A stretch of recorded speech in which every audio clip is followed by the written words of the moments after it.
모 프로그램에 대통령 당선자는 됐는데 그 전에 대통령이 요청했을 때는 거절했다. 근데 실질적으로 대통령 이야기도 보고 요리사나 뭐 이발사, 정원사 이런 사람들까지 특집을 제안을 했었는데 정치인 출연은 부담스러워한다, 요 분이. 그래서 거절을 했는데 누구는 되고 누구는 안 된다. 이런 것처럼 지금 언론이 좀 굉장히 편파적으로 나오고 있다. 여기서는 뭐 지금 그런 일 없었다라고 이야기를 하고 있지만 실질적으로 뭐 아무리 그래도 청와대에서 없는 얘기를 하진 않았을 것 같고 많은 방송들이 안 그렇다 하면서도 굉장히 정치적인 논리를 가지고 한쪽의 의견을 편중되게 전하는 모습들이 나오고 있다. 그러니까 이런 이야기가 3월에 나왔었죠. 가격 급등을 예전에는 잡겠다는 정부가 비판, 한숨만, 후회, 세금 급증, 집값 폭등, 전세 난민 이런 표현들을 썼다고 하면은 이제는 뭐라 그래요? 봄바람, 기대감, 화색 이런 표현들을 많이 쓰고 있다. 요게 언론들의 행태다. 요 이야기는 굉장히 많이 했었죠. 지금도 마찬가지고 사실상 정치적인 이야기를 하려고 하는 게 아닙니다. 검수완박 이야기도 있고 이번에는 시작부터 언론을 많이 이용하겠다 이런 느낌이 많이 보이니까 더더욱 조심하셔야 되겠다라는 거죠. 보면은 용산 기지 이전에 대해서 굉장히 말이 많은데 기지 이전을 하는 것보다 이전을 반대하는 여론들에 대해서 굉장히 비난하고 비판적으로 이야기를 하고 있다. 그래서 보면요, 왜 그러냐? 1층에 기자실을 놓는다고 합니다. 아예 뭐 예전에 그 땡전뉴스 부활하는 건가요? 언론사 간담회 하면서 전두환밖에 없었다 이런 이야기 하죠. 인수위에서 간담회를 했다 이런 적이 그 전에 없었는데 갑자기 새로운 정부에서 하겠다고 하니까 공영방송 MBC를 철저하게 파괴하려고 했던 이명박 정권과 박근혜 정권에서도 대놓고 방문진을 소환하진 않았다. KBS 호출, 아직 대통령이 아니에요. 인수위인데 호출해서 언론 장악부터 하겠다 이런 모습 나오고 있죠. 기생충 학과 교수라 그런지 좀 본인이 연구하는 걸 닮아가는 발언들을 많이 하는, 말도 안 되는 이야기를 하는 이 사람은 뭐라 그래요? 요거를 미러링 같이 하는 거죠. 예전에 그 대통령 당선됐을 때 우리 인이 하고 싶은 거 다 해. 이거는요, 일부 어떤 사람의 말이 아니라 지금은 여론이 좀 달라졌을 수 있죠. 그런데 당시 대다수 국민들이 이런 이야기를 했던 거예요. 그런데 요거는 굉장히 편파적이고 사실 굉장히 생각 없는 발언 많이 해요. 보면은 솔직히 정치랑 관련 없이 기생충학과가 요거를 그대로 기사에 실어주는 것 자체도 이상한 거죠. 보면 뭐라 그래요? 국민의식에 가장 영향을 크게 미치는 것이 언론이고 독재자들이 가장 먼저 장악하려는 것이 언론이다. 5.16 쿠데타 때도 가장 먼저 점령한 것이 KBS였다. KBS부터 호출한 어디가 보이는 거죠. 5월 10일 0시까지는 문재인 대통령이 국방에 책임지는 국가의 수반이며 국군의 총사령관인데 대통령이 안 된다고 그러는데 마음대로 추진하려고 그래요. 하고 와서 해도 상관이 없는 거죠. 그런데도 벌써부터 이런 편파적인 언론의 이야기들이 나오고 있는 거다. 보면서 제가 얘기하고자 하는 부분은 문재인 대통령의 인사는 모두 정상이었다. 모두 괜찮은 사람들이었다. 이 부분을 이야기하고자 하는 게 아니에요. 예를 들어서 제가 뭐 가부를 따지기 전에 좀 더 굉장히 과잉수사가 들어갔으면 이 사람들도 과잉수사를 똑같이 해줘야 되는 거 아니냐. 그렇다면은 부동산 때문에 이번 정부가 집권을 했다, 뭐 그거를 반대로 이야기하고 있죠. 언론에서는 부동산 실정 때문에 집권을 했다라고 하고 있는데 지금 이미 떨어지고 있던 부동산 시장 다시 살리려고 실정하고 있는 건 눈에 보이는 거고, 그 전에 공정을 가지고 이야기를 많이 했는데 비공정한 부분들이 드러나고 있다. 특히 주변 인사들에서 개인적이나 뭐 연구인이나 뭐 이런 부분 이야기는 빼놓고. 그런데 왜 똑같이 자격이 있는 사람으로 본인이 바꾸려고 하지 않느냐. 저는 이제 정치적인 부분보단 그걸 보고 싶은 거예요. 저런 인사들이 돼 있으면 예를 들어서 국토부 장관도 이야기가 나오고 있죠. 그 제주집 7억 5천에 샀다는데 증빙 서류가 없다. 그런 것들이 계속 드러나고 있는 사람들을 주변 사람들로 메우게 되면은 공정한 시장이 형성이 되겠느냐. 근데 이런 부분에 대해서 비판하는 언론이 과거에 비해서 많이 줄었다. 예를 들어서 아까 이야기 나왔던 요분 같은 경우는 지금도 그 기자들이 딸까지 찾아가서 사생활도 못하게 만들어 놓고, 정치적인 얘기보다는 지금 언론의 이야기를 하고 싶은 거예요. 왜 언론이 그렇게 하느냐. 기득권들 대변해주고 있는데 새로운 대통령이 추진하고 있는 것들, 부동산뿐만이 아니라 뭐예요? 모든 면에서 규제를 다 풀려고 하는 거죠. 규제가 왜 있느냐. 이게 정부 만능주의에 빠져서도 안 되고 시장 만능주의에 빠져서도 안 돼요. 그런데 뭐 문재인 정부가 정부 만능주의에 빠졌다 그런 게 아니라 지금 우리나라가 굉장히 불공정한 시장이 심각하죠. 불공정이 심각할 때는 이게 시장에 맡겨 놓으면 더욱 심각해질 수밖에 없다. 그래서 수정 자본주의에 대해서 생각을 하셔야 돼요.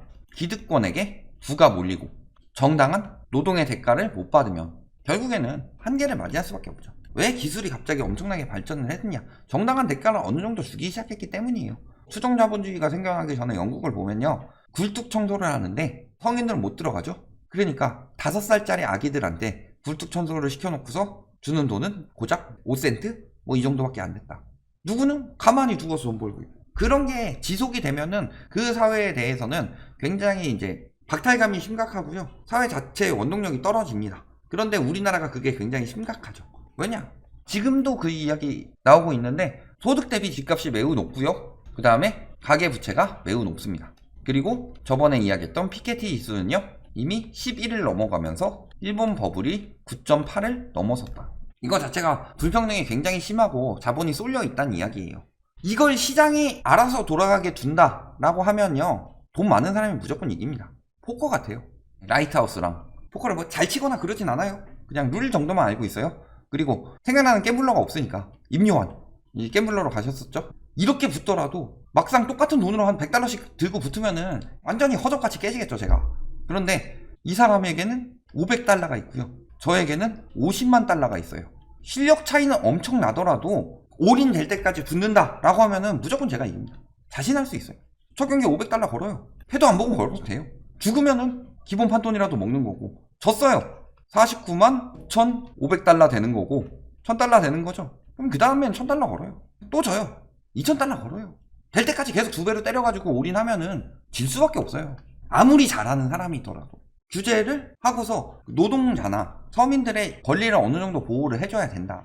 물론 이게 또 너무 과잉되면 안 되겠죠. 맞춰가는 게 중요한데 그렇게 될 경우엔 기득권의 입장에서는 무조건 손해다.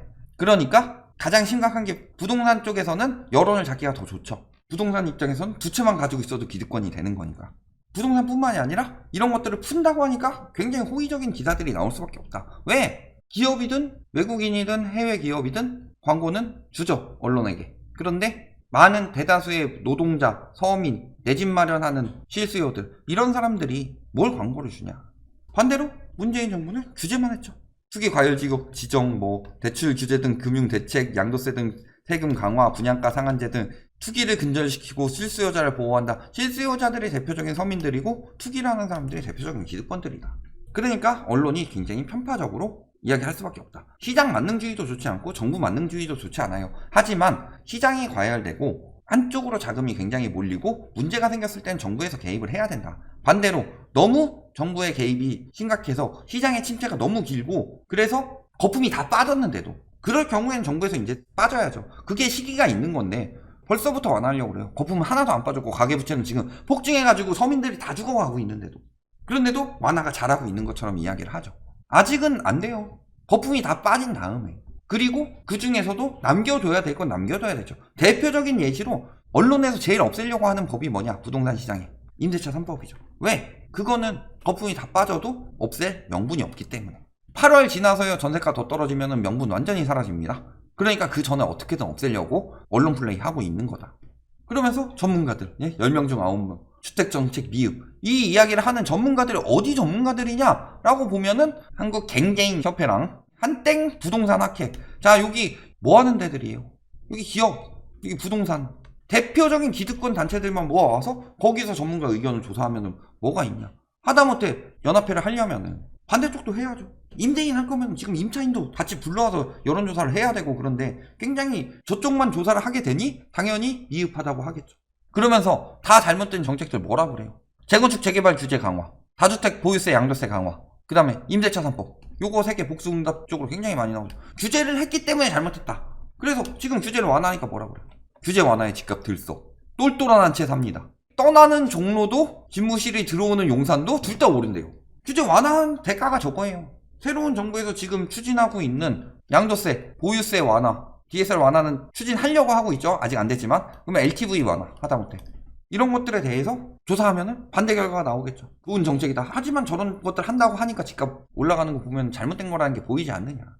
임대차 3법 폐지 여론. 계속 만들고 있죠. 임대차 3법 폐지 여론을 만들면서 전세 매물이 줄어들었어요. 임대차 3법 폐지한다고 하는데 폐지하고 나면은 비싸게 전세 받을 수 있을 것 같거든요. 지금 세입자요? 안 돌려주고 좀 버티면 돼요. 어차피 5월이잖아요. 이게 임차인 권리를 더 유지해줘야 되는 이유가 뭐냐? 안 돌려주고 버티면 돼요. 3월 9일이죠. 5월 10일에 윤석열 대통령이 취임하죠? 그때까지 몇 달 동안 안 돌리고 버틴다고 집이 경매에 막 넘어가진 않아요. 웬만하면. 세입자는 당연히 받아야 될 돈이죠? 왜? 잔금을 당연히 내고 들어오니까. 들어올 때는. 근데 왜 나갈 때는 제대로 못 받아요? 임대인 권리 갑질 횡포를 하고 있는데도 그러면서 그냥 매물 집어넣고서 내가 나중에 내놓게. 다음 세입자 오면 돌려줄게. 이딴 이야기하면서 폐지한다 보니까 줄어드는 거예요. 고개 드는 전세는 아니에요? 아니에요. 요거 언제 다시 나오느냐? 임대차산법이 국회를 통과해야 되죠. 시행 때도 국회를 통과했으니까. 그래서 개편을 했는데 실패한다든가 그 전에 7, 8월에 매물이 쏟아져 나오겠죠. 그리고 돈줄 재었을 때 언제나 주택 매매 전월세는 안정이 되었다. 그러니까 돈줄 풀려고 하는 거죠. LTV 완화 카드, 그 다음에 DSR도 푼다. 이 여론 한동안 만들었었죠. 요거 DSR 풀 수가 없으니까 어떤 꼼수 쓰고 있어요? 40년 주담대 쓰고 있어요. 집값을 내려가지고 내 집 마련의 기회를 만들어줘야 되는데 40년 주담대를 만들어서 40년 금융노예를 만들려고 하고 있다. 결국엔 뭐예요? 윤석열 부동산 정책. 요걸로 이제 부동산 시장 다시 돈줄 잡을 기회다. 이런 식으로 여론을 만들려고 하는데요. 돈줄 잡을 기회 맞습니다. 금리 인상 기회인데 완화를 해줘요. 돈줄 잡을 기회죠. 누가? 팔아치우는 사람들이. 그러면은 이 돈줄은 누가 갚아줘야 되냐? 매수자들이 가격 올린 만큼 가계 부채로 받으면요. 이걸 가지고 팔아치워서 돈줄 잡는 거다. 시장 오래 갈 수 없습니다. 늘 말씀드리지만 잘해야 MB 때고 그보다 훨씬 더 심각해질 수 있다. 왜냐? MB 때는요. 완화 정책이랑 금리 인하를 동시에 했지만 이번 정부에서는요. 완화 정책은 해도 금리 인상은 막을 수가 없으니까. 더 위험한 시기에 괜히 잘못 들어갔다가 돈줄 잡으려고 하다가 돈줄 다 빨리는 수가 있으니까 굉장히 조심하셔라. 여기까지 말씀드리겠습니다.